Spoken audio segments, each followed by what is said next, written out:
Prendre notre débat sur la proposition de loi créant un droit à l'aide à mourir, je le disais, un texte qui a profondément fracturé, qui divise la société française et qui a fracturé même au sein même de l'hémicycle, qui était transpartisan, c'est-à-dire que sur ce type de texte, et je parle sous votre contrôle, Georges Fenech, vous qui connaissez l'Assemblée nationale, et là il n'y a plus vraiment d'appartenance politique, chacun est libre. Il y a une liberté de vote.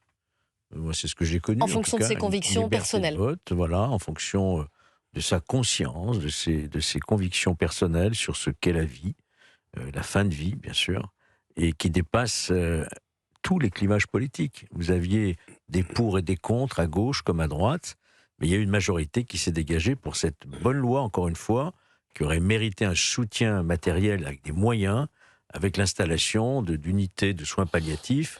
La ministre de la Santé a dit qu'elle allait rallonger une enveloppe au sujet des soins palliatifs. Temps, oui. Écoutez Claire Fourcade, médecin en soins palliatifs, qui estime qu'il est encore temps de faire marche arrière sur ce texte. Je rappelle après qu'il repassera au Sénat. Elle était l'invitée de Jacques Serret ce matin sur Europe 1.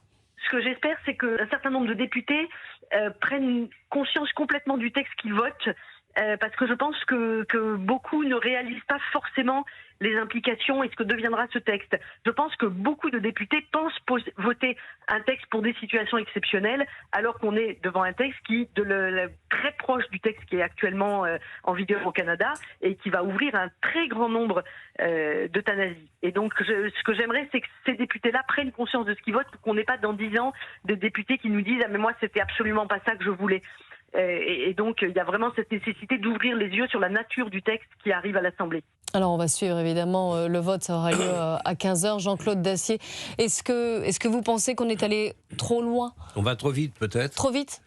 Je ne sais pas. Écoutez, je disais tout à l'heure que j'avais du mal à me forger une opinion, pour une fois, sur ce dossier qui est extrêmement compliqué et qui appartient à chacun d'entre nous. Nous disions tout à l'heure qu'après tout, pourquoi ne pas essayer de consulter les Français? La Constitution... alors, on le disait, juste pour contextualiser, on le disait pendant la pause. Oui, on le disait pendant la pause. La Constitution, en effet, je ne dis pas que c'est une monstruosité. Elle autorise, au contraire, la Constitution autorise les gouvernants à faire appel au jugement des Français. Alors maintenant, je vois bien les reproches que nous pouvons faire à cette approche politique, qui est de dire quelles questions, ou quelle série de questions nous poserons aux Français.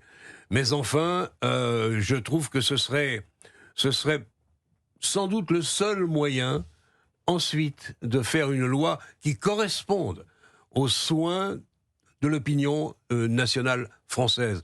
Alors, je me fais encore une fois peut-être des illusions, mais entre les soins palliatifs, première partie de la loi, puisqu'elle a été, je le répète, coupée en deux par M. Bayrou, les soins palliatifs, chacun sait qu'il manque cruellement de moyens. La plupart du temps, chacun se débrouille comme il peut.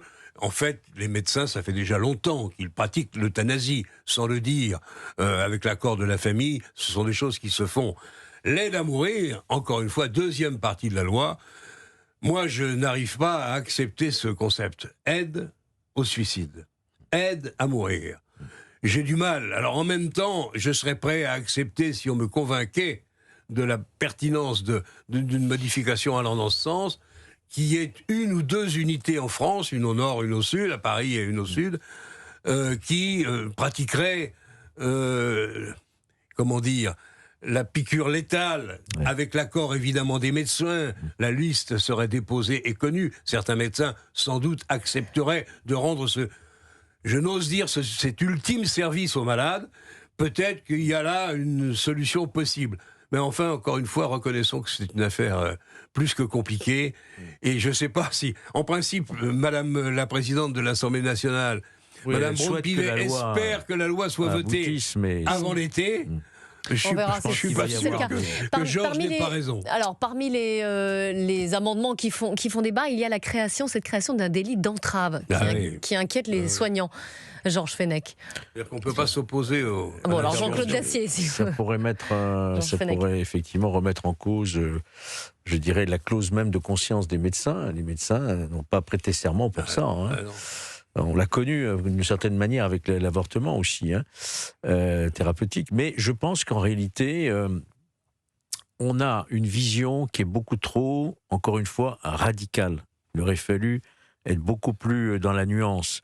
J'ai été personnellement assez choqué de voir que cette nuit, ceux qui organisaient une veille devant l'Assemblée nationale, un sitting, se sont assis sur les pavés en face, vous savez, pour faire part de leur protestation pacifique, avec des prières, ont été délogés quand même, pas de manière très violente, mais de manière assez musclée.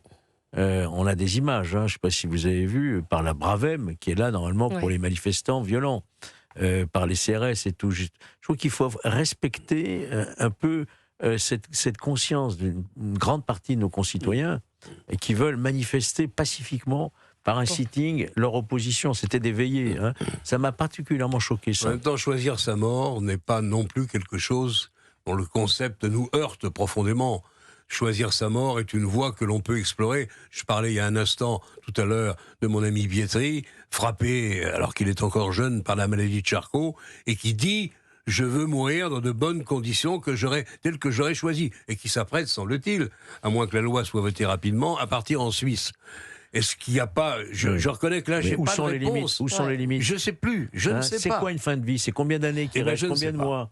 Quel est le niveau de la souffrance? C'est la difficulté, et c'est vrai que la modernité conduirait peut-être à réfléchir, à trouver une solution avec des médecins, encore une fois, consentants, et un lieu où on pourrait, plutôt que d'aller en Suisse, en Belgique ou ailleurs, on pourrait peut-être au Québec. J'ai vu, il y avait un papier dans le Figaro d'ailleurs ce matin qui disait « Françaises, Français, ne vous engagez pas dans la voie qui a été adoptée au Québec, c'est trop dangereux et on voit les écarts qui se produisent ».